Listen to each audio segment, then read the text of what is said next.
नमस्कार दोस्तों, target with PS Parihar channel में आपका स्वागत है। आज की इस वीडियो में हम लोग बात करेंगे सबसे पहले एक बहुत बड़ी ब्रेकिंग न्यूज़ की। और ब्रेकिंग न्यूज़ ये है कि हिमाचल प्रदेश की पुलिस भर्ती रद्द हो गई है परिणाम आने के बाद।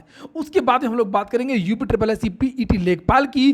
फिर हम लोग बात करने वाले हैं दरोगा भर्ती की। और लास्ट में हम लोग बात करेंगे टीजीटी पीजीटी 2022 नोटिफिकेशन की। लेकिन आगे बढ़ने से पहले आप लोगों के लिए एक गुड न्यूज़ है, क्योंकि बहुत सारे विद्यार्थी लगातार ये पूछ रहे थे कि सर लेखपाल भर्ती के लिए बेस्ट बुक कौन सी होगी। तो यहाँ पर आप लोग देख सकते हैं बेस्ट बुक है चक्षु प्रकाशन की। ये पुस्तक मार्केट में आ चुकी है संशोधित होकर के, परिमार्जित होकर के। जो सिलेबस लेखपाल भर्ती का 8 दिसंबर को घोषित किया गया था, वही संशोधित पाठ्यक्रम के आधार पर यह पुस्तक तैयार की गई है। यहाँ पर देख सकते हैं ग्राम विकास भारती संबंध में ग्राम विकास कार्यक्रम योजनाएं प्रबंधन, जितना भी सिलेबस है त्रिस्तरीय पंचायती राज, केंद्र और राज्य पंचायती राज, सारा का सारा जो सिलेबस है इस पुस्तक में कवर किया गया है। और एक बात बता दूं कि केवल ग्राम समाज एवं ग्राम विकास ही नहीं, चक्षु प्रकाशन की अलग अलग पुस्तकें भी आती हैं। जैसे ग्राम समाज एवं ग्राम विकास की ये पुस्तक है, इसकी भी लिंक मैंने डिस्क्रिप्शन बॉक्स में दे दी है। अगर आप लोग संपूर्ण गाइड लेना चाहते हैं तो संपूर्ण गाइड, पूरी की पूरी पुस्तक, पूरा स्टडी मटेरियल, सभी विषय का पूरे सिलेबस का यहाँ पर उपलब्ध है।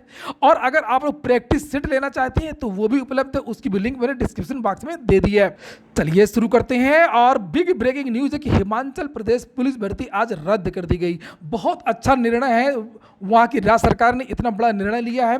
उत्तर प्रदेश की सरकार में इतनी हिम्मत नहीं है। उत्तर प्रदेश में हमने देखा है कि भर्तियों में कितनी ज़्यादा धांधली हुई है। और जैसे 69,000 शिक्षक भर्ती में ऐसे ऐसे विद्यार्थियों का चयन हो गया था जिनको प्रधानमंत्री और राष्ट्रपति का नाम नहीं मालूम था। कुछ ऐसे भी विद्यार्थी थे जिनके टीईटी में 83 नंबर 84 नंबर थे और सुपर टीईटी में 140 नंबर 139 नंबर थे।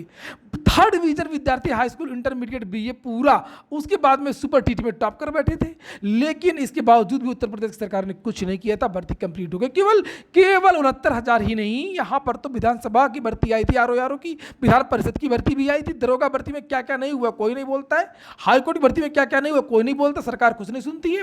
तो खैर छोड़िए, हम लोग देखते हैं हिमाचल प्रदेश ने कैसे रद्द किया है। ये देखिए, हिमाचल प्रदेश पुलिस कांस्टेबल लिखित परीक्षा भर्ती रद्द। इससे होता ये है कि जो शिक्षा माफिया होते हैं उनकी कमर टूट जाती है, लोगों का पैसा फंस जाता है, पैसा वापस कर नहीं पाते हैं और फिर विद्यार्थी भी ये काम करवाते नहीं है जो नंबर 2 का काम होता है। यहाँ पर ये देखिए डेट पड़ी हुई है 6 तारीख की, और 6 तारीख को ये पेपर रद्द कर दिया गया है। इसका तो ये लिखा हुआ कि इसकी जो परीक्षा है वो इसी माह में होगी, अंत में करवाई जाएगी।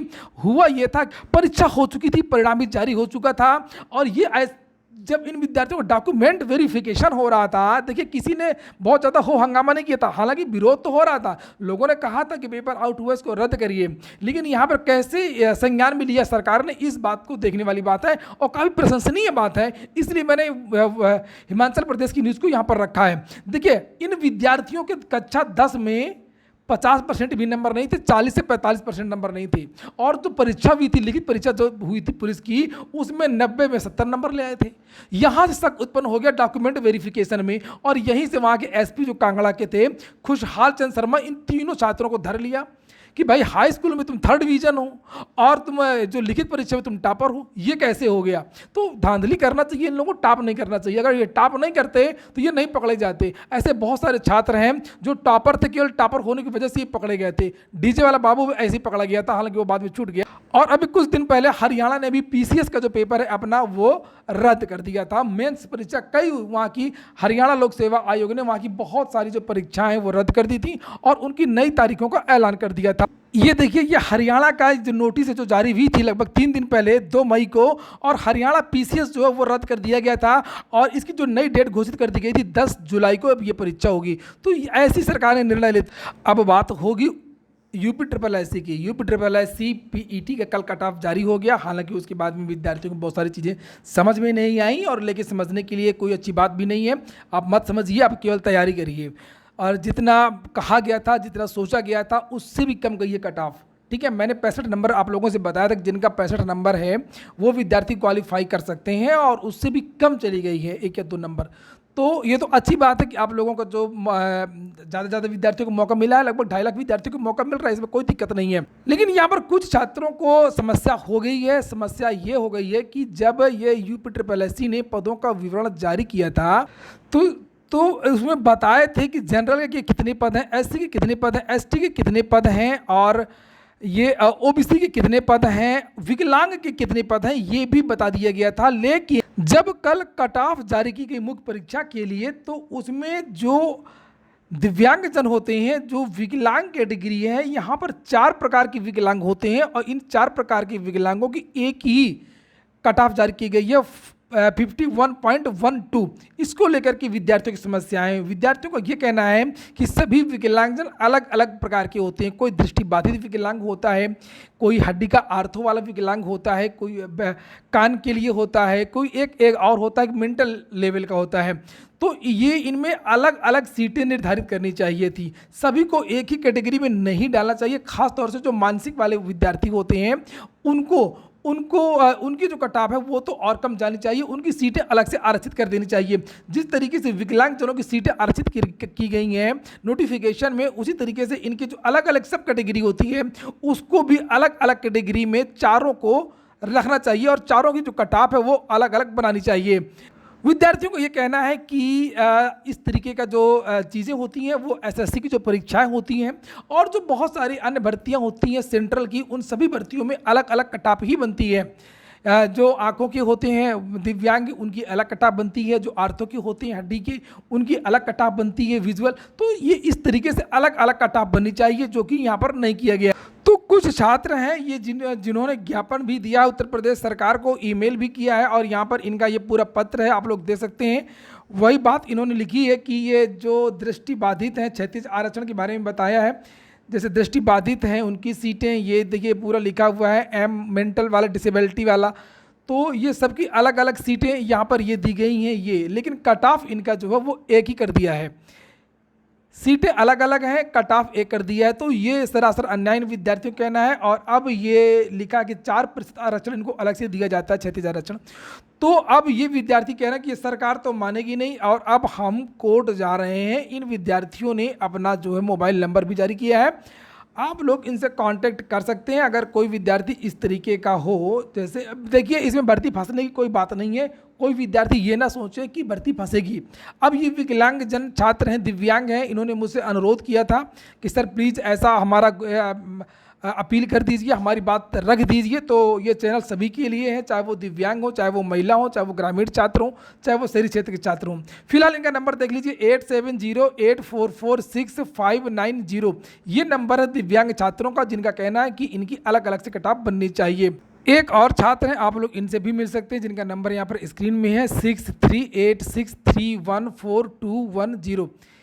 तो ये एक मुहिम चला रहे हैं कि अलग अलग कैटेगरी का अलग अलग कट ऑफ निर्धारित किया। अब बात होगी दरोगा भर्ती की। सुबह की वीडियो मैंने आप लोगों से बताया, ये सुबह का वीडियो है और दरोगा भर्ती के सारे अपडेट्स आपको इस चैनल के माध्यम से दिए जाते हैं कि उत्तर प्रदेश दरोगा भर्ती में जो दौड़ हो रही है उसमें लगभग 15 से 18% जो छात्र हैं वो फेल हो रहे हैं और लगभग 85% छात्र जो हैं वो पास हो रहे हैं। इस बार ये पास होने की जो दर है वो अच्छी खासी है, क्योंकि रिजल्ट देर में आया है, विद्यार्थियों को बहुत सारा मौका मिल गया प्रैक्टिस करने का और इसी वजह से विद्यार्थी ज़्यादा से ज़्यादा पास हो रहे हैं। तो ये डेट पड़ी हुई है 6 तारीख। देखिए मेरा टेलीग्राम चैनल आप लोग ज्वाइन कर लीजिए, उस टेलीग्राम चैनल में इस तरीके के नोटिस डाल दी जाती हैं, ठीक है। ज़्यादा से ज़्यादा विद्यार्थी वहाँ पर जुड़े हुए हैं और चूँकि वीडियो बहुत लंबा हो जाएगा अगर मैं एक एक नोटिस दिखाऊंगा पूरे जोन की जहाँ पर ये हो रहा दौड़ हो रही है।